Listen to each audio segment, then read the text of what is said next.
আল্লাহ রাব্বুল আলামিন পবিত্র কোরআনের মধ্যে ঘোষণা করেন, রব্বুল আলামিন বলেন, ওয়া কুল্লা ইনসানিন আলজামনাহু তায়রাহু ফি উনুকিহি ওয়া নুখরিজু লাহু ইয়াওমাল কিয়ামাতি কিতাবান ইয়ালকাহু মানশুরা।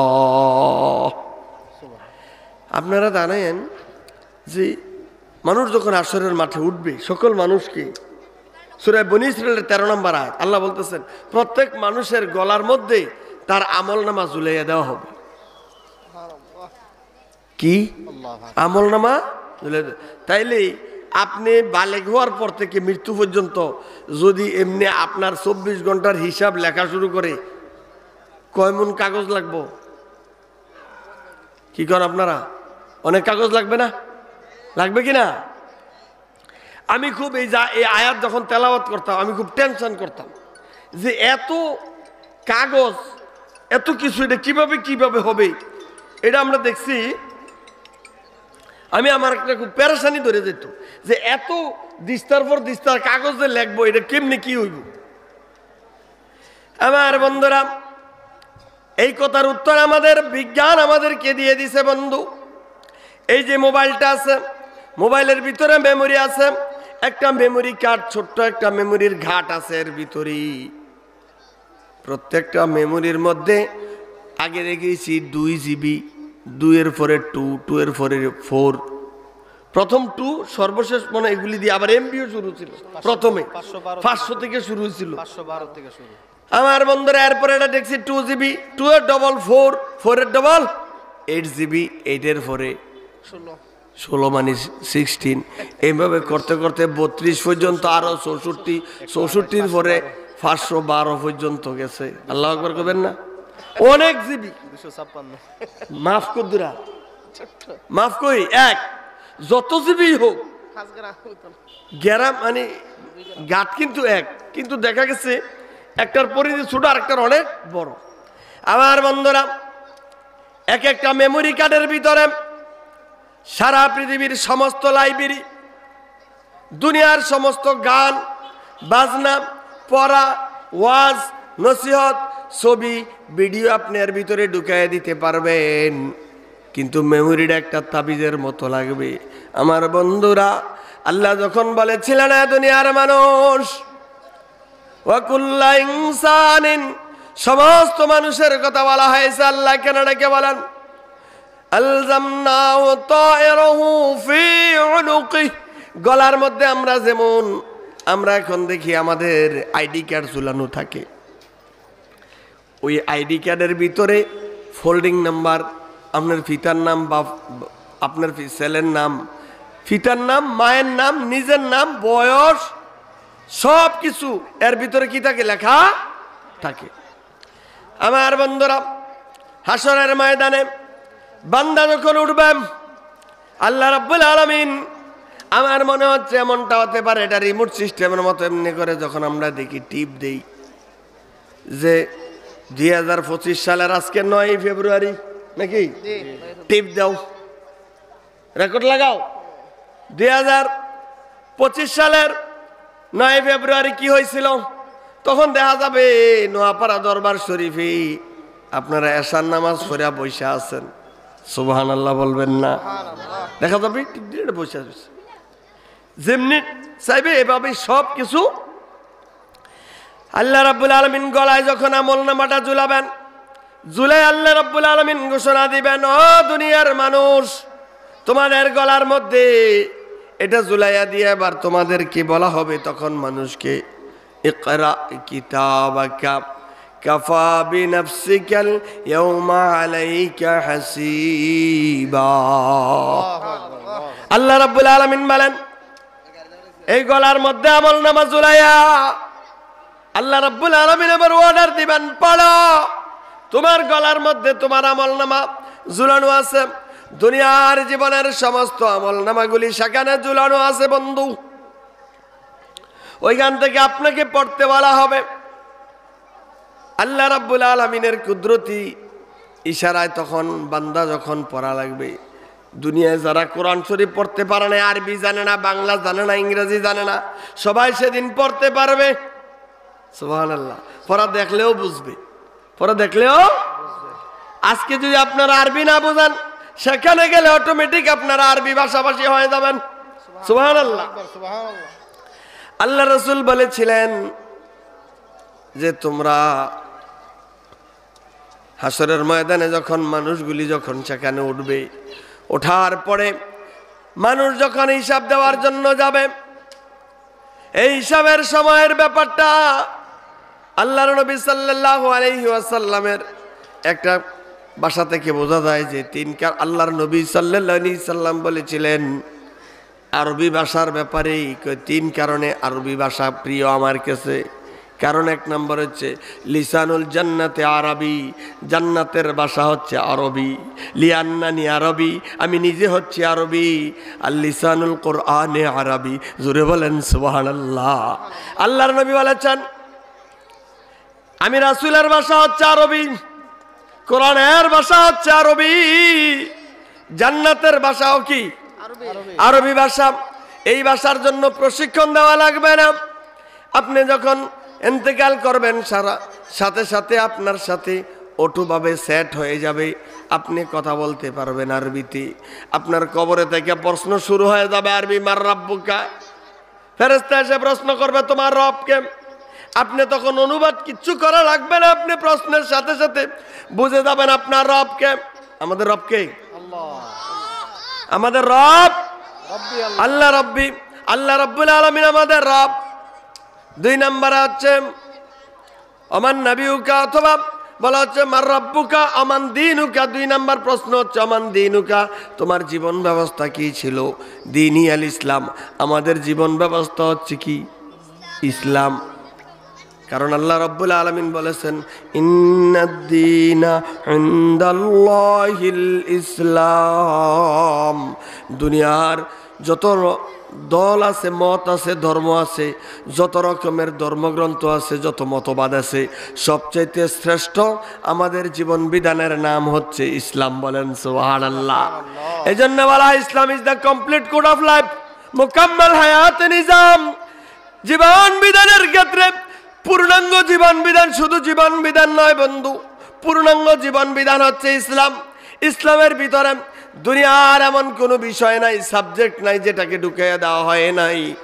আমার আল্লাহ সুবহানাহু ওয়া তাআলার যাবতীয় যত বিধানাবলী আছে দুনিয়ায় চলার জন্যে কিয়ামত পর্যন্ত আগত যত প্রয়োজন হবে, সব প্রয়োজনের কথা ইসলামের মধ্যে বর্ণনা করে দেওয়া আছে। বলেন সুবহানাল্লাহ। আমার বান্দাদের জন্য আল্লাহ রাব্বুল আলামিন বিদায় হজ থেকে ফেরার পথে রাসূলের কাছে যে আয়াত নাজিল হয়েছে সূরা মায়েদার, আল ইয়াউমা আকমালতু লাকুম দীনাকুম ওয়া আতমামতু আলাইকুম নি'মাতি ওয়া রাদিতু লাকুমুল ইসলাম দীনা। আল্লাহ রাব্বুল আলামিন ডেকে বলেন, আল্লাহ সুবহানাহু ওয়া তাআলা ডেকে বলেন যে নবী আমার, আমি আজকে দিনকে পরিপূর্ণ করে দিলাম। আল ইয়াউমা আকমালতু লাকুম দীনাকুম, এই দিনকে, জীবন বিধানকে আমি তোমাদের জন্য পরিপূর্ণ করে দিলাম। ওয়া আতমামতু আলাইকুম নি'মাতি, আমার যে নিয়ামতের ষোলকলা তোমাদের জন্য পূর্ণ করে দিলাম। রাদিতু লাকুমুল ইসলাম দীনা। জোরে বলেন সুবহানাল্লাহ। আমার বন্ধুরা, এই জন্যে কবরে আমাদেরকে 3টি প্রশ্ন করা হবে। আমরা প্রত্যেক নামাজের পরে দোয়া পড়ে থাকি কি? রাদিতু বিল্লাহি রাব্বা ওয়া বিল ইসলামি দীনা ওয়া বি মুহাম্মাদিন সাল্লাল্লাহু আলাইহি ওয়াসাল্লাম নবিয়্যা ওয়া রাসূলা। সুবহানাল্লাহ। আমার বন্ধুরা, এই স্বীকৃতি আমরা যদি দেই সত্যিকার অর্থে আমাদের রবকে, আমাদের জীবন বিধান নাম কি, আর আমাদের নেতাকে, আমাদের একমাত্র আদর্শ নেতাকে মুহাম্মদুর, এই 3 প্রশ্ন যদি মুখস্থ করে যান, কবরে গেলে আপনি অটোমেটিক উত্তর দিতে পারবেন। ব্যাপারটা এমন না, এটাকে আপনাকে স্টাডি করতে হবে, এটা জীবনে বাস্তবায়ন করা লাগবে। বন্ধু আমার, পরীক্ষায় যদি কোনো প্রশ্ন আসে, যদি মাদকের কুফল যদি লিখতে বলা হয়, একজন মানুষ তার মাদকের কুফল লেখে, কিন্তু দেখা গেছে সে ড্রাগ এডিক্টেড, সেও মাদক সেবী। সে যদিও মাদক সেবী হয়, এরপরও কি সে লিখতে পারবে। কিন্তু বন্ধু, সে খাতা নাম্বার পাবে, অথচ সে মাদক সেবী। কিন্তু প্রকৃতপক্ষে যদি কেউ যদি এই প্রশ্ন মুখস্থ করে যে আমার রব হচ্ছে আল্লাহ, আমার জীবন বিধান ইসলাম, আমার আদর্শ নেতা হচ্ছে মুহাম্মদুর রাসূলুল্লাহ, এই কথা মুখস্থ করলে কবরে যাইয়া উত্তর দেওয়া যাবে না। কারণ এটা ব্যক্তি জীবনে আমল করার নাম, আর ব্যক্তি জীবনে আমল করলে কবরে যাইয়া এমনি এমনি উত্তর হয়ে যাবে। বলেন সুবহানাল্লাহ। বন্ধুরা, যে কথা বলতেছিলাম, আল্লাহ রাব্বুল আলামিন বলবেন,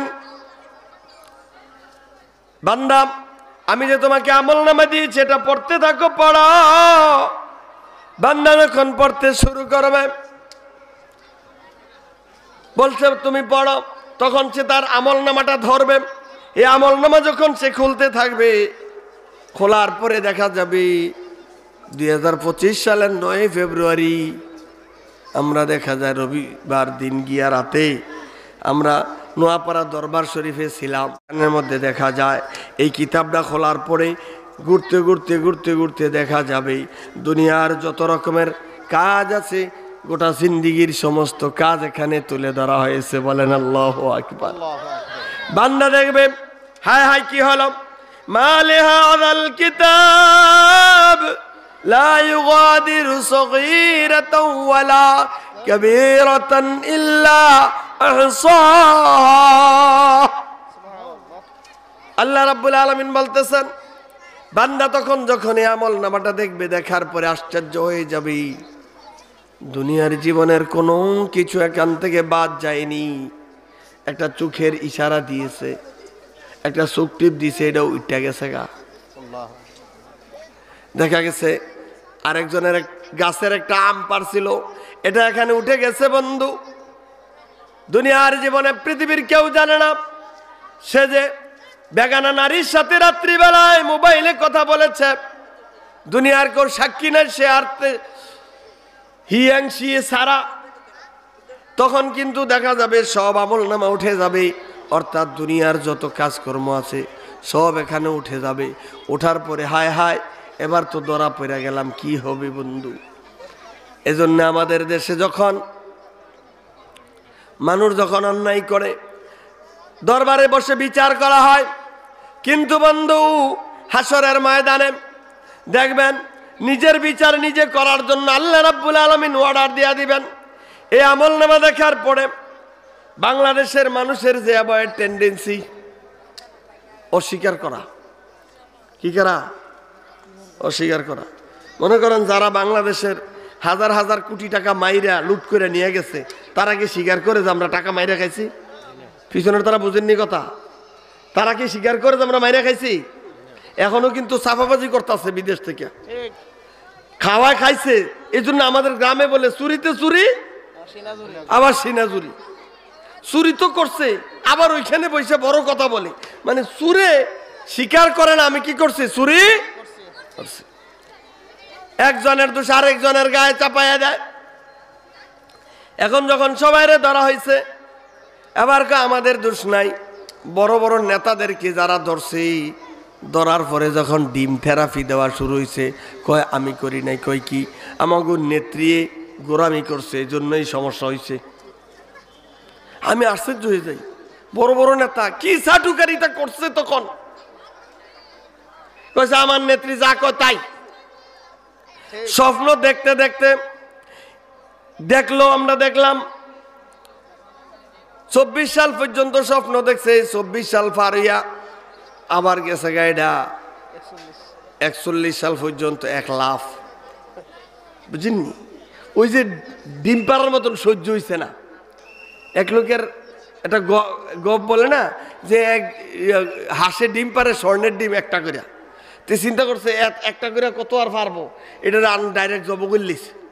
জব করে চাইতেছে, তার ফেটও কয়টা আছে, জব করলে আর পাওয়া যাবে নি, আর পাওয়া যাবো স্বর্ণের ডিম শেষ।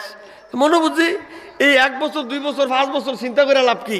এটা এক লাফে গেছি কয় সাল? 41 সাল। কি কোন আপনারা? 41 সাল। আমার বন্ধুরা যে কথা বলতেছিলাম, আপনারা একটু আগে আসেন তো, একটু কষ্ট করেন মুরব্বীরা, একটু অনুরোধ করে একটু আগে আসেন।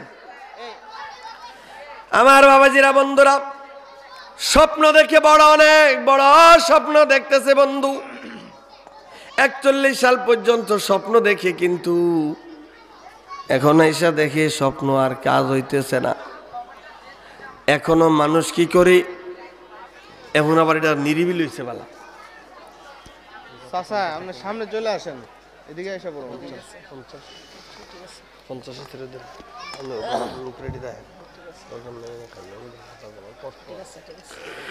আমার বন্ধুরা, বাবাজিরাম, যে কথা বলতেছিলাম, বান্দা যখন আমল নামা দেখবে তখন বলবে এই কাজ আমি, কারণ এইটার কইছে তোমার বিচার তুমি কি করো, ইকরা কিতাবাকা কাফা বিনাফসিকা লিয়াউমা আলাইকা হাসিবা, তোমার বিচার তুমি যথেষ্ট, তোমার আমল নামাটা দিয়ে দিলাম, তুমি চাও, তুমি দেখা তোমার বিচারটা তুমি করো।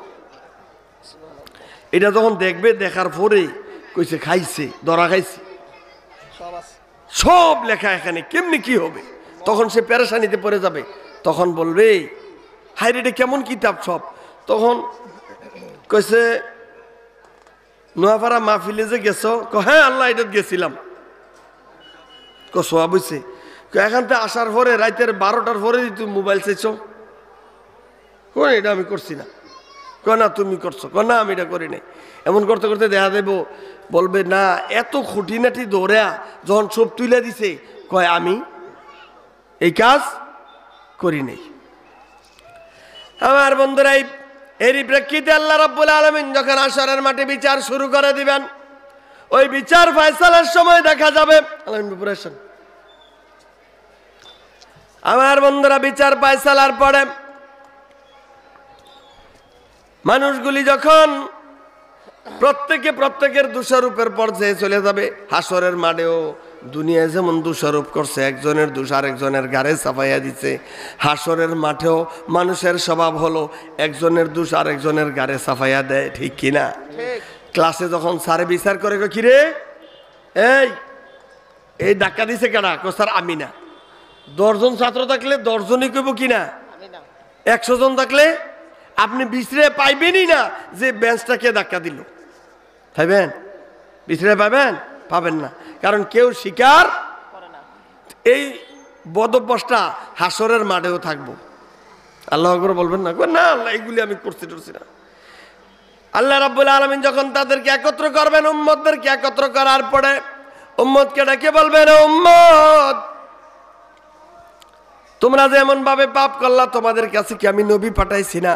তোমাদেরকে তো নবী পাঠাইছি তোমাদেরকে দিনের পথে আসার জন্যে, আল্লাহর দিনের দাওয়াতি কাজ করার জন্য তোমাদের কাছে নবী পাঠাইছি।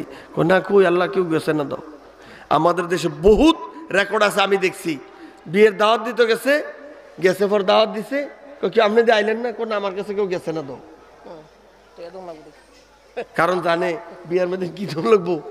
এটাও কিন্তু উচিত না আমাদের দেশে। যেমনি হ্যাঁ দোকান সাজাইয়া বসে, বিয়ের দাওয়াত দিছে, সুন্দর কথা দিয়া আবার টেবিল ফেলতে বসছে টেহা দেওয়ানের লিগা, এটা এক ধরনের ভিক্ষাবৃত্তি, উচিত না, উচিত না এটা। আপনি দাওয়াত দিবেন, দাওয়াত দিয়ে আইনা এরপর আপনি আবার টেবিল বিছাইবেন। টেবিল বিছানোর অর্থ কি?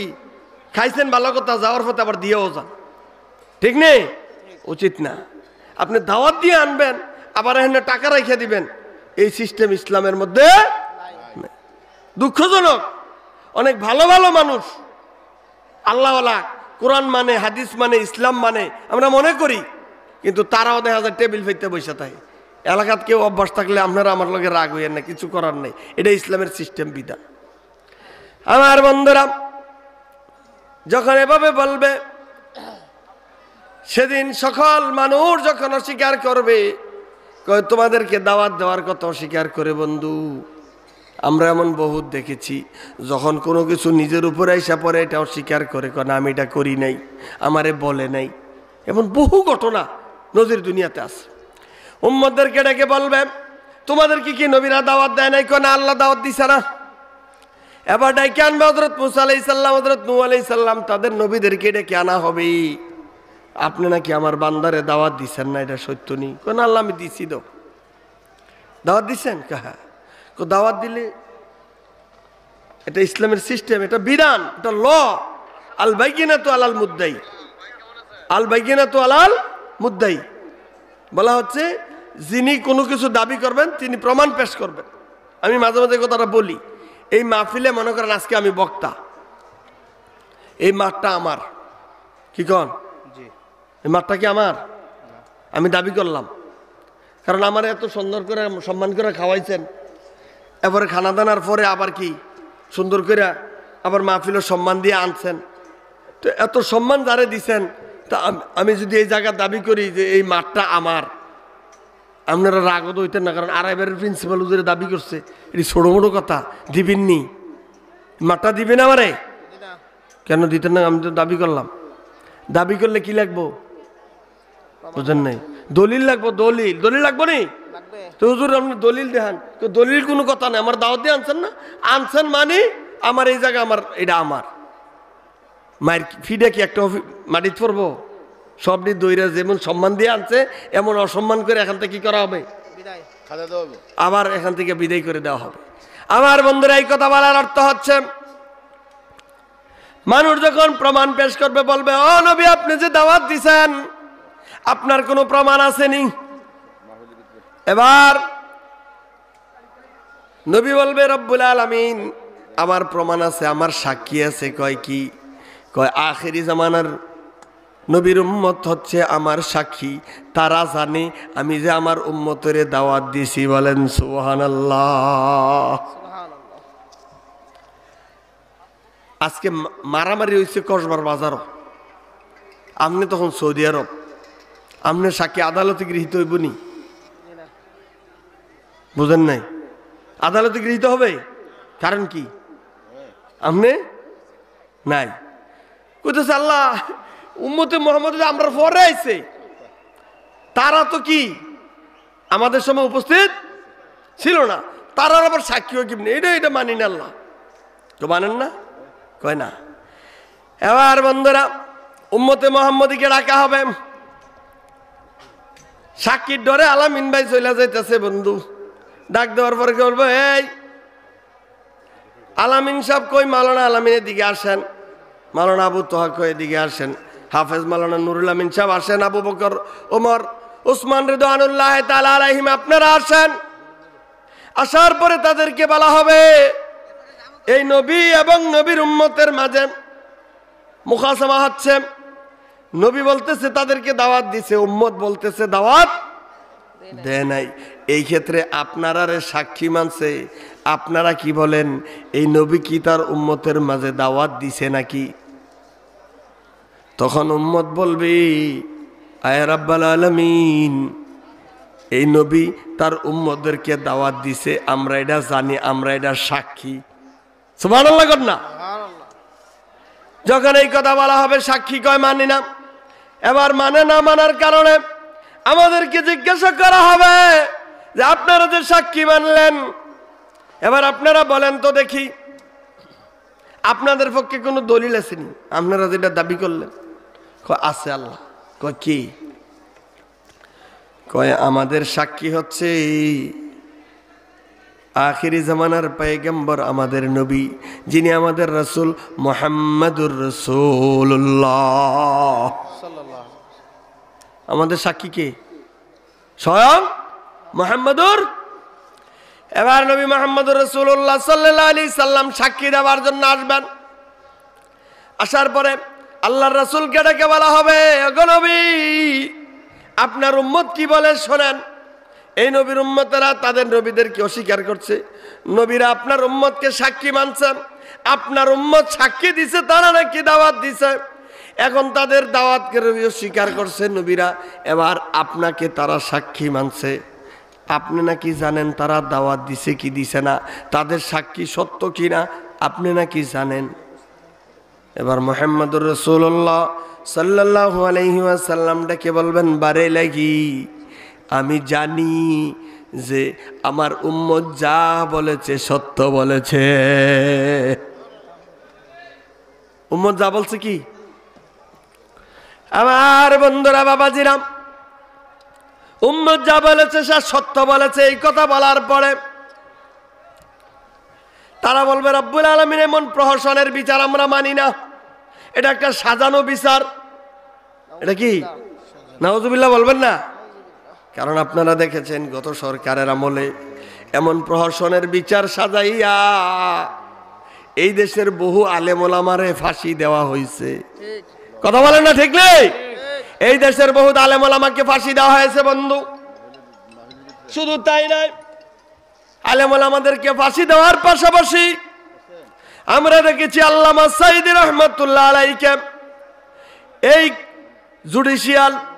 জুডিশিয়াল ক্লিং এর মাধ্যমে বিভিন্ন রকমের মিথ্যা অপবাদ দিয়া, বিভিন্ন রকমের অপবাদ দিয়া, মামলা দিয়া তাকে জেলে আটকায় রাখা হয়েছে। যেই মামলার কোনো ভিত্তি ছিল না, ভিত্তিহীন মামলা দিছে। ঠিক কিনা আমার বন্ধুরা? এমন প্রহসনের বিচার মঞ্চস্থ করা হয়েছে। সুখরঞ্জন বালিকে সাক্ষী বানানো হয়েছে। আবার বিচারকের আসনে কিছু নাস্তিক বাটপার মার্কা, যারা নাস্তিক মার্কা, যারা ইসলাম বিরোধী, ইসলাম বিদ্বেষী কিছু বিচারক বসাইয়া, কিছু সাক্ষী বানাইয়া, কিছু বাদী বানাইয়া একটা প্রহসনের বিচারের মঞ্চ তৈরি করা হয়েছে। ঠিক কিনা? জাতি দেখেছে অবাক বিস্ময়। আমার বন্ধুরা জন্য বলতে চাই, এই প্রহসনের বিচার বাংলাদেশে হয়েছে। বাংলাদেশের মাটিতে আর কোনোদিন এমন প্রহসনের বিচার আমরা আর দেখতে চাই না। ঠিক কিনা? এজন্য বন্ধুরা আমার, আল্লাহ রাব্বুল আলামিন তার আদালতে আখিরাতে যখন এই কথা বলা হবে, এবার তারা বলবে আল্লাহ আপনার এই রাসূল যে ঠিক বলেছে, উনিও তো সেদিন ছিল না, ওনার কথাও আমরা বিশ্বাস। এরপরে বন্ধুরা আমার, এই কথা বলার পরে যখন তাদের কথা বিশ্বাস করে না বলবে, তখন নবী মুহাম্মদুর রাসূলুল্লাহ সাল্লাল্লাহু আলাইহি সাল্লামকে ডাকা হবে। নবী, ওগো নবী, আপনি যে এই কথা বললেন, আপনার কোনো সাক্ষী আছে কিনা? আপনার উম্মত যে সত্য বলেছে এই বিষয়ে আপনার কোনো সাক্ষী আছে কিনা? আমার বন্ধুরা, নবী সাল্লাল্লাহু আলাইহি সাল্লাম বলবেন রব্বুল আলামিন আমারও সাক্ষী আছে। আপনার সাক্ষী কে? আজকে বিচারকের আসনে যিনি বসে আছেন স্বয়ং রব্বুল আলামিন হচ্ছে আমার সাক্ষী। বলেন সুবহানাল্লাহ। আমার বন্ধুরা বাবাজিরাম, আমার বন্ধুরা বাবাজিরাম, সেদিন আল্লাহ রব্বুল আলামিন যখন বিচারকের আসনে বসে থাকবেন, তখন বলা হবে আল্লাহ নিজেই সাক্ষী। যখন আল্লাহ রাব্বুল আলামিনকে সাক্ষী মানা হবে, তখন তারা বলবে এই প্রহসনের বিচার আমরা মানি না, এটা একটা নাটকের মতো মঞ্চ সাজানো হয়েছে। কারণ এই নবী ছিল না, উম্মত ছিল না, তারা যা বলতেছে সব মিথ্যা বলতেছে, আমি এই বিচার মানি না। আবার আমার বন্ধুরা বলতে চাই, আল্লাহ কি সাক্ষী ছাড়া কোনো বিচার করবেন নাকি? আল্লাহ কি সাক্ষী ছাড়া বিচার করবেন? সাব্যস্ত না করে, অন্যায় সাব্যস্ত না করে আল্লাহ সাক্ষী ছাড়া বিচার করবেন না।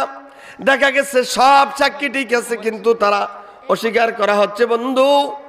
এবার আল্লাহ রাব্বুল আলামিন এই কথা বলার পরে নবী সাল্লাল্লাহু আলাইহি সাল্লাম বলবেন রব্বুল আলামিন, এই সূরা বাকারার 143 নম্বর আয়াত আমার নবী তখন তেলাওয়াত করবেন, আল্লাহ আপনি যে আমার সাক্ষী শুনেন, وكذلك جعلناكم أمة وسطا لتكونوا شهداء على الناس। এ দুনিয়ার মানুষ, আপনারা শুনে রাখেন, আল্লাহ রাব্বুল আলামিন বলতেছে এমনি করে তোমাদেরকে মধ্যমপন্থী উম্মত করে বানানো হয়েছে, যেন তোমরা অন্যান্য নবীর উম্মতের সাক্ষী হতে পারো।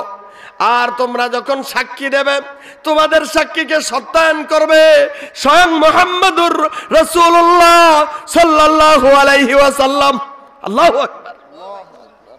এই কথা কার? কার কথা? আল্লাহ রাব্বুল আলামিন যখন বলবেন, সাক্ষী সাব্যস্ত হওয়ার পরেও যখন তারা স্বীকার করবে, তখন আমার আল্লাহ রাব্বুল আলামিন বলেন, আল ইয়াউমা নাখতিমু আলা আফওয়াহিহিম ওয়া তুকাল্লিমুনা আইদিহিম ওয়া তাশহাদু আরজুলুহুম বিমা কানু ইয়াকসিবুন। সে আসরের ময়দানে তখন তার জবান বন্ধ হয়ে যায়, যে জবান দিয়ে অস্বীকার করছে, এই জবান দিয়ে যে নাফরমানি করছে, জবানটা কি হয়ে যাবে?